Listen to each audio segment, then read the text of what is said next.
चंग ने पूछा, क्या हुआ है? जब उसने देखा कि डुओ सामान्य बनने की कोशिश कर रही है तो उसने उसे याद दिलाया कि झूठ बोलने की आदत भी एक बीमारी है। डुओ ने सोचा, अगर उसने कुछ छुपाया तो क्या चंग फिर भी उसका दोस्त रहेगा? चंग जानता था कि ड्यू पूरी सच्चाई बोलने में कठिनाई महसूस करती है, लेकिन उसके साथ समय बिताने और बात करने पर उसे पता लगा कि उसकी नीयत कभी बुरी नहीं होती। उसने कहा कि वह उसके झूठों को दोष नहीं देता, वे उसे खुद को बचाने में मदद करते हैं। चेंग ने आउल का चित्र बनाया और उसे ड्यूओ के माथे पर चिपका दिया। उसने उसकी ड्राइंग स्किल का मूल्यांकन किया और कहा कि वह ब्लैक से बहुत कमजोर है। प्रदर्शनी के अगले दिन ड्यूओ ने अपनी सकारात्मक ऊर्जा वापस पाई और पूर्ण रूप से स्क्वायर बन गई। बाहर शुएचेंग यूनिवर्सिटी की प्रदर्शनी हॉल में भीड़ इकट्ठी हुई थी। लोगों को बस वोट करना था और उन्हें ब्लैक की एक ड्राइंग मिल जाती। चेंग को एहसास हुआ कि यह आर्टिफिशियल इंटेलिजेंस का काम था। उधर बोचुआन से मिलने गया और उसने कहा कि वह वही स्केच था जो उसने कूड़ेदान में फेंका था। चुआन को विश्वास नहीं हुआ कि ब्लैक एक पूरी ड्राइंग फेंक देगा। डुओ ने यह सब दूर से सुना। वह तब तक इंतजार करती रही जब तक चुआन वहां से न चला गया और फिर वह बीओ के पास गई। वो जानता था कि डुओ ने सब सुन लिया है। उसने माना कि वह ड्राइंग आर्टिफिशियल इंटेलिजेंस की बनाई हुई थी, एआई से बनी हुई। डुओ को लगा कि मशीनों में इंसानों जैसी आत्मा नहीं होती, इसलिए ब्लैक ऐसा नहीं कर सकता। वह दृढ़ थी कि वह किसी को भी ब्लैक को नुकसान नहीं पहुंचाने देगी। डुओ ने सबको बताया कि उसने आयोजकों को रिपोर्ट कर दी है क्योंकि वह ब्लैक की प्रतिष्ठा की रक्षा करना चाहती थी। चेंग को ढूंढने के रास्ते में डो की बीओ से फिर मुलाकात हुई। जब उसकी आंखें ठंडी हो गई थी, बो का दिल टूट गया। वो सच बताने वाला था, लेकिन ड्यूओ ने कहा कि वह जानती है कि वह ब्लैक नहीं है। उसने उसकी ईमानदारी के लिए धन्यवाद दिया और उसी समय आयोजकों ने घोषणा की कि एक रहस्यमय अतिथि छात्रों के साथ बातचीत करने आएगा। वो शांत खड़ा रहा और ड्यू को दूर जाते देखता रहा। फिर सब लोग मंच के पास जमा हो गए। फेंग ने घोषणा की कि यह रहस्यमय अतिथि ब्लैक है। चेंग आउल की पोशाक में छिपा हुआ था। उसने बताया कि वह सीजन 3 की कहानी जारी रख रहा है, इसलिए ट्यूएट थान यूनिवर्सिटी के हाथ में जो मैन्युस्क्रिप्ट थी वह आर्टिफिशियल इंटेलिजेंस से बनाई गई थी। उसने कहा कि एआई की अपनी कीमत है, लेकिन वह कभी निर्माता की भावनाएं और चेतना व्यक्त नहीं कर सकता। उसने कहा कि उसके सभी रचनाएं असली भावनाओं पर आधारित हैं। वह हाथ से ड्राइंग करता रहेगा ताकि अपने प्रशंसकों के प्रति आभार व्यक्त कर सके। ब्लैक ने किसी विशेष व्यक्ति से बातचीत करने का फैसला किया। उसने फ्लाइंग स्क्वायर गर्ल को चुना। इससे डुओ खुशी से झूम उठी। वह घबराई हुई उम्मीद कर रही थी कि ब्लैक उसे गले लगाएगा। आखिरकार डुओ ने ब्लैक की गर्माहट महसूस की, जिसने एक समय उसे निराशा भरी जिंदगी से बचाया था। उसने कबूल किया कि उसे डुओ पसंद है, लेकिन डुओ को यकीन नहीं हुआ कि उसने क्या सुना। फिर वह गलियारे में अकेली खड़ी रही, चेहरे पर बेहद खुशी के भाव ले। लेकिन तभी उसकी मुलाकात चुआन से हो गई। उसके सबसे निराशाजनक पल में चेंग आउल की पोशाक में फिर से वहां आ गया। उसने तुरंत उसे वहां से खींच लिया। ऑफिस में पहुंचकर उसने ड्यू को संकेत दिया कि वह दुखी न हो क्योंकि उसकी मुस्कान बहुत सुंदर है। उसने उसे बताया कि उसे उसकी कॉमिक्स बहुत पसंद है। जब भी वह सबसे ज्यादा असहाय महसूस करती थी, कॉमिक्स के किरदार उसे आगे बढ़ने का साहस देते थे। वह एक बार रावचेंग में उसके ऑटोग्राफ सेशन तक 6 किलोमीटर दौड़ कर गई थी, लेकिन जब वह पहुंची सब खत्म हो चुका था। तभी एक आउल आया और उसकी कॉमिक पर हस्ताक्षर कर गया। हालांकि उसे याद नहीं, पर वह पल ड्यू की जिंदगी का सबसे खूबसूरत क्षण था। तो उसने अपनी आउल ग्लव्स निकाले उसके लिए फिर से हस्ताक्षर करने के लिए। वह आशा कर रहा था कि कल डुओ की जिंदगी में एक नया अच्छा यादगार पल बन सके। जब डुओ ने उसके हाथ पर तिल देखा तो उसे तुरंत चेन का हाथ याद आया, पर उसने देखा कि वह जल्दी से खड़ा हुआ और दरवाजा खोलने दौड़ा। वह थोड़ी चंचल होने के लिए माफी मांगने लगा। प्रदर्शनी कक्ष में वापस आकर ड्यूओ ने खुशी से याओ को मजबूती से गले लगाया। तभी चेंग भी लौट आया। वह चुपचाप ड्यूओ के सामान उठाने में मदद करने लगा और स्मृति तस्वीर को दीवार पर पिन कर दिया। चेंग को वह पल याद आ गया जब उसने ड्यूओ को गले लगाया था। डो ने चेंग से ब्लैक से मिलने के बारे में साझा किया। वह देखती है कि चेंग उसे अनदेखा कर रहा है और उसे चिंता हुई कि शायद वह अब ब्लैक की परवाह नहीं करेगा। दोपहर में उसने सुना कि वह बस दोपहर में थोड़ी व्यस्त था। डो ने फिर ब्लैक को गले लगाने के उस पल का विस्तार से वर्णन किया। उसने सोचा कि हो सकता है चेंग उदास है क्योंकि वह ब्लैक से नहीं मिल पाया, इसलिए उसने उसे इनविटेशन कार्ड दे दिया और फिर देखा कि चेंग लाल हो गया। डो ने धीरे से उसके गाल को छुआ यह जांचने के लिए कि क्या उसे बुखार है। इसी बीच हे रुई ने गलती से ड्यूओ का हाई स्कूल फोटो देख लिया और समझ गई कि ड्यूओ चुआन की पूर्व सहपाठी थी। तभी याओ लौटी और बताया कि ड्यूओ ने इवेंट में ब्लैक को गले लगाया था। हे रुई को यह सुनकर असमंजस हुआ और फिर उसने ड्यू को बाहर बातचीत के लिए बुलाया। हे रुई ने सोचा कि क्या ड्यूओ चुआन की दोस्त है, क्योंकि उसने सुना था कि वह गड़बड़ करने वाला है और वह ड्यूओ की चिंता कर रही थी। डो को याद आया कि सालों पहले जब वह अकेले अकेले स्कूल जाती थी, चुआन ने एक बार उसे रोका और पैसे मांगे थे। उस खतरनाक परिस्थिति में ड्यूओ ने झूठ बोला कि वह उसके होमरूम टीचर की बेटी है, पर उसने आशा नहीं की थी कि वह झूठ चुआन को बार बार परेशान करने का कारण बन जाएगा। हालांकि अब वह बहुत मजबूत हो चुकी थी और उसके अच्छे दोस्त हैं जो हमेशा उसकी रक्षा और समर्थन करते हैं। प्रदर्शनी के तीसरे दिन ड्यूओ ने हेरोई को प्रदर्शनी हॉल में ले जाया। उसने बताया कि एक पर्किंग ने महिलाओं के बाथरूम में कैमरा लगाया था। हेरोई ने सौभाग्य से इसे जल्दी पहचान लिया और ड्यू सुरक्षा कैमरे की फुटेज देखने गई। सुबह सुबह एक संदिग्ध व्यक्ति महिलाओं के बाथरूम में गया था। चेंग ने सोचा कि वह व्यक्ति निश्चित रूप से कैमरा वापस लेने लौटेगा, इसलिए उन्हें बस इंतजार करना चाहिए। धैर्य पूर्वक बो आया और सबकी योजना में शामिल होने का अनुरोध किया। इवेंट के अंत में संदिग्ध कैमरा लेने आया। दू और ही रुई कैमरा हाथ में लेकर बाहर निकली और निश्चय ही वह चुआन था। वह दोनों लड़कियों पर हमला करने ही वाला था, पर हुआ दो और अन्य छात्रों ने उसे रोक लिया। दूर से यांग पकड़े जाने के लिए तैयार था, पर अनचाहे उसने खुद पर ही बंदूक चला दी। याओ ने चुआन को पकड़ा पर गलती से उसकी पैंट फाड़ दी। वह भागने लगा पर पकड़ से बच नहीं पाया। अंततः चेंग ने परकर उक्त आदमी को धर दबोचा। फेन ने छात्रों से कहा कि वे वापस स्कूल लौट जाएं और वह चुआन को पुलिस स्टेशन तक ले जाएगी। दिन की आखिरी बस में चेंग ने डुओ की ओर देखा, पर उसे नहीं पता था कि वह भी कांच की खिड़की से उसे देख रही थी। उस रात डुओ ने एक बहुत खूबसूरत सपना देखा। उसे ब्लैक का असली रूप देखने की अनुमति मिली, पर आश्चर्य यह था कि वह चेंग ही था। सपने में उसके चेहरे पर संतुष्ट मुस्कान थी, क्योंकि डुओ ने उसके बारे में सपना देखा। इसका मतलब था कि वह उससे गहरे प्यार में थी। जब दो लड़कों के डोरम में चेंग का इंतजार कर रही थी, उसने पारिवारिक विरासत की मलहम से उसके हाथ की चोट ढंकी। पिछली रात जो हुआ, उसके बाद वह खुशकिस्मत महसूस करती थी कि उसके पास अच्छे दोस्त थे। चाहे ब्लैक मैनचंग मेडिकल यूनिवर्सिटी में पढ़ता हो या नहीं, वह परिवार की सफलता में योगदान देने के लिए दृढ़ थी। वह कॉमिक क्लब में भी योगदान देने के लिए प्रतिबद्ध थी। चेंगदो को ब्लैक के प्रति अपनी भावनाएं बदलने की अनुमति नहीं देता। वह जोर देता कि वह उसे खोजने की कोशिश में धैर्य बनाए रखे। मीटिंग के दौरान चेंग ने घोषणा की कि क्लब ने न केवल क्रिएटिव आइडिया के लिए फर्स्ट प्राइज जीता है, बल्कि आउटस्टैंडिंग पर्सन अवार्ड भी पाया है। हालांकि बजट ज्यादा नहीं था, पर यह क्लब की गतिविधियां चलाने के लिए पर्याप्त था। उस वक्त एक पुराना सदस्य यूक्यू क्लब में लौटा। यांग ने परिचय दिया कि वह पहले चेंग के साथ बहुत अच्छी मित्र थी, पर फिर उसे एक्सचेंज स्टूडेंट के रूप में विदेश जाना पड़ा। जब उसने यूक्यू से फिर मुलाकात की, बो को तुरंत वो साल याद आ गए जब वह उसकी तरफ आकर्षित थी। उसने बहाना बनाया कि वह थोड़ा व्यस्त है और पहले जाने की अनुमति मांगी।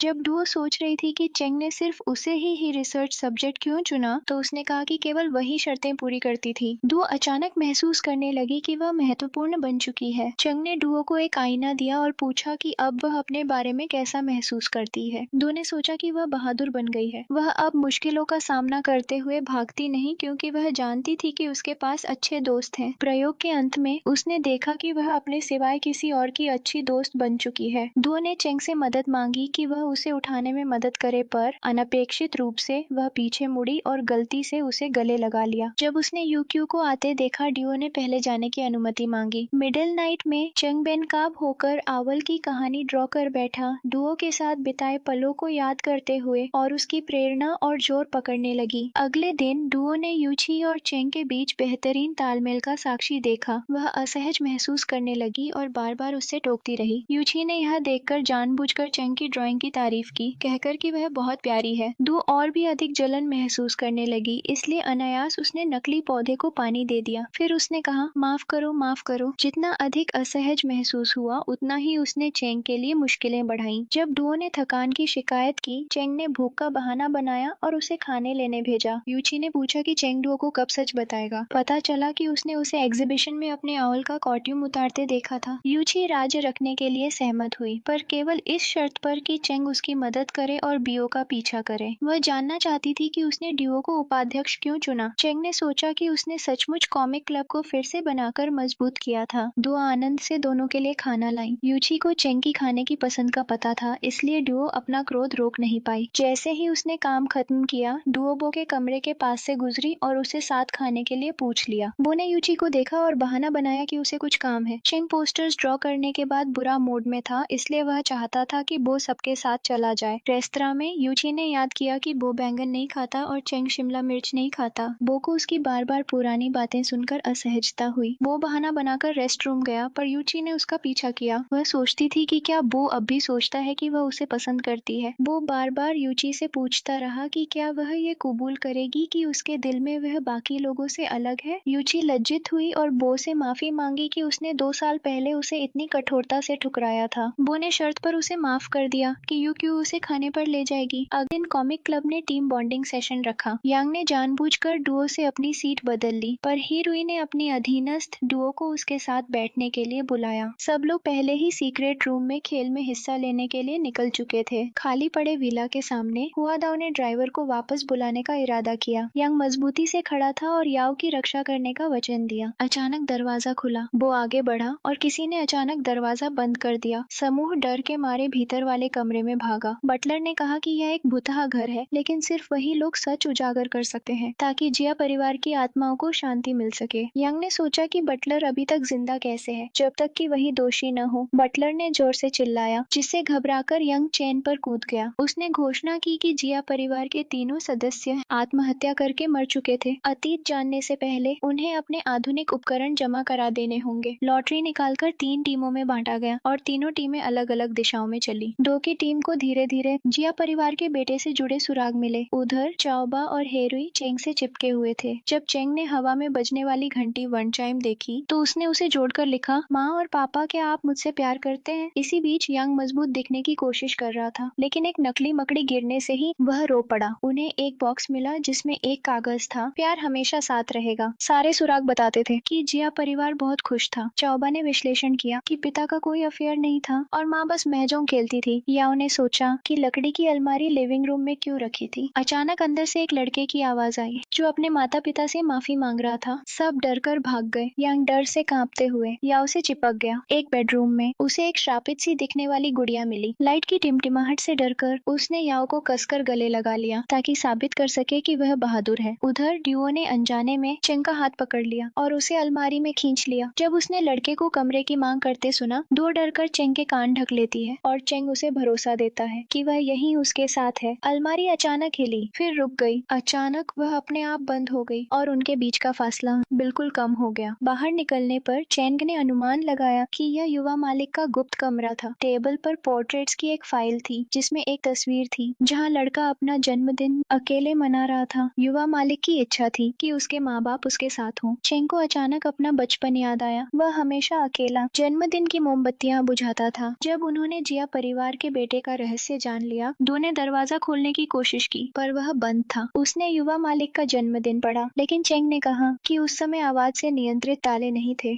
अचानक दरवाजे पर दस्तक हुई। डो डरकर चेंग से कसकर लिपट गई। धीरे धीरे कई कागज के टुकड़े नीचे गिरे। यूकी की टीम को उधार पर्चियों IOUS का बड़ा ढेर मिला। उन्होंने अनुमान लगाया कि जिया परिवार बाहर से अमीर दिखता था पर वास्तव में भारी कर्ज में डूबा था। 2 टीमें वापस लिविंग रूम पहुंची। वे बस चेंग, ड्यू और शाओ का इंतजार कर रहे थे। उन्होंने एक लेख पढ़ा, पिता के घर छोड़ने के बाद पत्नी पागल हो गई और उसने भी आत्महत्या कर ली। चेंग और डुओ कागज जोड़ने का काम कर रहे थे। चेंग को लगा कि यह खेल बहुत मुश्किल है, बिल्कुल ब्लैक की पजल जैसा। डुओ ने अंधेरे में उसकी रक्षा करने के लिए चेंग को धन्यवाद दिया। आखिरकार चेंग ने चित्र पूरा किया। उस पर लिखा था, अगली बार जरूर। उसने अनुमान लगाया कि युवा मालिक खुश नहीं था। अच्छे परिवार में रहने के बावजूद वह बस चाहता था कि उसका परिवार उसके पास हो। चेंग ने कहा कि बचपन में उसके पिता बार बार ट्रांसफर होते थे, इसलिए उन्हें एक जगह से दूसरी जगह लगातार जाना पड़ता था। उसे हमेशा कहा जाता, अगली बार सब बेहतर होगा, और उसे मजबूर किया जाता कि वह अपने माता पिता को समझे। तभी से चेंग को झूठ से नफरत है, क्योंकि अगर आप निश्चित नहीं तो वादे नहीं करने चाहिए। डुओ ने सोचा कि वह कभी चेंग से ऐसा नहीं कहेगी। सब अंदर भागे। जब डुओ का चेहरा चेंग के बहुत करीब था, डुओ ने जल्दी से अभिनय किया कि वह उसकी आंखों से धूल फूंक रही थी। सब सुराग जोड़ने के बाद चेंग ने निष्कर्ष निकाला, युवा मालिक को पेंटिंग पसंद थी। ऊपर से जिया परिवार शांत दिखता था, पर असल में वह एक टाइम बॉम्ब था। युवा मालिक नहीं जानता था कि उसके माता पिता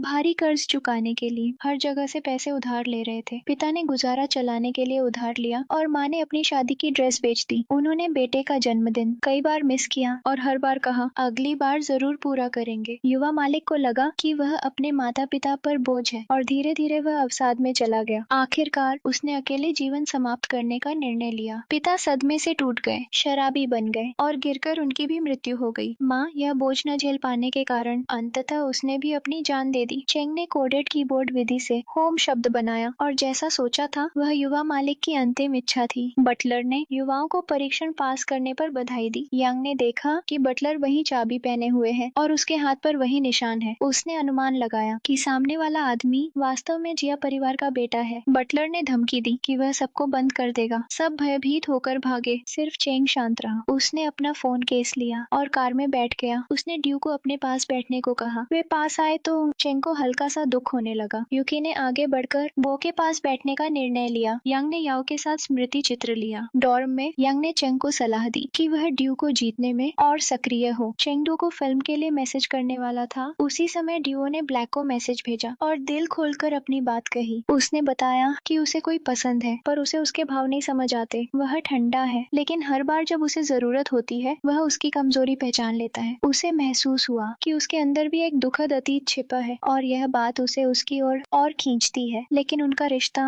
हमेशा दोस्ती के स्तर पर ही रहा। अगर उसने पहल नहीं की तो क्या इसका मतलब है कि वह उसे पसंद नहीं करता? चेंग ने गलती से डुओ को ओके का संदेश भेज दिया। उसे लगा कि यह लंबी अस्पष्टता अब बस एक खेल बन चुकी है। कबूल करना और साथ होना यही सही राह है। ब्लैक के रूप में उसने ड्यू को शुभकामनाएं दी। डुओ को अचानक चेंग का मैसेज मिला, चलो फिल्म देखते हैं। उसने ब्लैक को धन्यवाद दिया हमेशा मदद करने के लिए। अगली सुबह डुओ ने सब कुछ हिरुई को बताना चाहा। उसने कहा कि वह एक अच्छी दोस्त को खोना नहीं चाहती, लेकिन चेंग के लिए अपनी भावनाएं रोक भी नहीं सकती। हेरुई ने ड्यू को दोष नहीं दिया क्योंकि असली बात चेंग की भावनाओं की है। उसने ड्यू को सलाह दी कि वह अपना अतीत सारा चेंग को बता दे। अगर चेंग उसे सच में पसंद करता होगा तो वह उसकी कमजोरियों को जरूर समझेगा और स्वीकार करेगा। ड्यू